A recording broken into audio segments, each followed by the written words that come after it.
অসমৰ শেহতীয়া পৰিস্থিতিত সদৌ অসম ছাত্ৰ সন্থা আমি উদ্বিগ্ন হৈ আছো।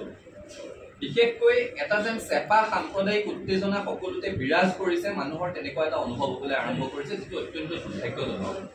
অসমখনক বেলেগ বেলেগ নাম কৈ বেলেগ বেলেগ খণ্ড কৰি ভাগ কৰাৰ এটা প্ৰৱণতা যেন গা কৰি উঠিছে। সেই কথাটোৱে মানুহক চিন্তিত কৰিছে, প্ৰতিগৰাকী চিন্তাশীল ব্যক্তি উদ্বিগ্ন হৈ আছে।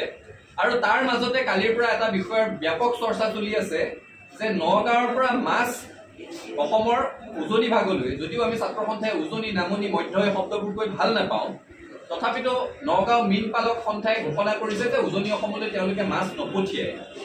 প্ৰথম কথাটো হৈছে চৰকাৰে ব্যৱস্থা ল'ব লাগে যে অসমৰ এটা প্ৰান্তৰ পৰা আন এটা প্ৰান্তলৈ ইটো বস্তু নপঠিয়াওঁ সিটো বস্তু নপঠিয়াওঁকৈ অৰ্থনৈতিক অৱৰোধ আৰম্ভ কৰিবলৈ সাহস ক'ত পাইছে।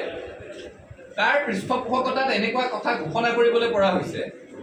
আৰু তাৰ লগতে এই বিষয়টো ওলাইছে যেতিয়া আনুষংগিক আৰু কেতবোৰ বিষয়ৰ তদন্ত হ'ব লাগে। এতিয়া নগাঁৱৰ মীন পালক সন্থাই কৈ থকা পৰিলক্ষিত হৈছে যে মাছৰ ব্যৱসায়টো তেওঁলোকৰ হাতত আছে।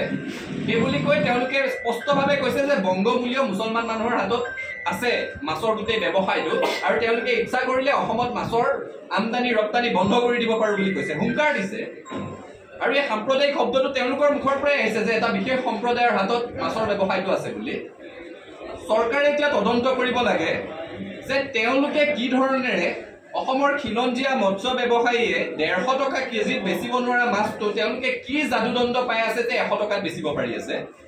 সমগ্ৰ অসমতে গহপুৰত যায়, যোৰহাটত যায়, শিৱসাগৰত যায়, নগাঁৱৰ পৰা যে মাছ যায়, আৰু সেই অঞ্চলৰ থলুৱা ব্যৱসায়ীয়ে যে নিজৰ পকেটৰ টকা ভৰি মাছ বিক্ৰী কৰিব লগা হয়, য'ত 150 টকা 170 টকা কেজিত মাছ বেচিলেও তেওঁলোকৰ লাভ নহয়, সেই মাছখিনি 100 টকা 120 টকা কেজিত নগাঁৱৰ পৰা গাড়ী লৈ গৈ কি ধৰণেৰে বেচি থাকিব পাৰিছে, কি যাদুদণ্ড পাই আছে, সেই বিষয়সমূহৰ আচলতে তদন্ত হ'ব লাগে। আমাৰ থলুৱা মৎস্য ব্যৱসায়ীয়ে বছৰটোত কেইবাৰ মাছ বিক্ৰী কৰিব পাৰে পৰিকল্পিতভাৱে মাছৰ খেতি কৰা সকলেও। তাৰ তুলনাত যিসকল মানুহে এতিয়া মৎস্য ব্যৱসায় তেওঁলোকৰ দখলত আছে বুলি কৈছে, তেওঁলোকে নিশ্চয় বেছিকৈ বছৰত মাছ বিক্ৰী কৰিব পাৰে। থলুৱা ব্যৱসায়ীয়ে যদি দুবাৰ বেচে তেওঁলোকে নিশ্চয় 3বাৰ 4বাৰ পৰ্যন্ত বেচিব পাৰে, সেইকাৰণে তেওঁলোকে কম দামত দিব পাৰে। আৰু 3বাৰ 4বাৰ পৰ্যন্ত বেচিবলৈ যাওঁতে মাছসমূহ সোনকালে ডাঙৰ হৈ বজাৰত এৰি দিবৰ কাৰণে কি বৰ বিষ খুৱাই আছে, ইউৰিয়াকে ধৰি কেনেকুৱা ধৰণৰ কীটনাশক সাৰ ব্যৱহাৰ কৰি আছে, সেই কথাসমূহৰ উচিত তদন্ত হ'ব লাগে। আৰু এই ধৰণেৰে অসমৰ এটা প্ৰান্তৰ পৰা আন এটা প্ৰান্তলৈ ব্যৱসায় বাণিজ্যত বাধা দিবলৈ চেষ্টা কৰা, অৰ্থনৈতিক অৱৰোধ ঘোষণা কৰা ব্যক্তিৰ ওপৰত আইনগত বিধিগত ব্যৱস্থা ল'বৰ কাৰণে চৰকাৰক দাবী জনাইছো।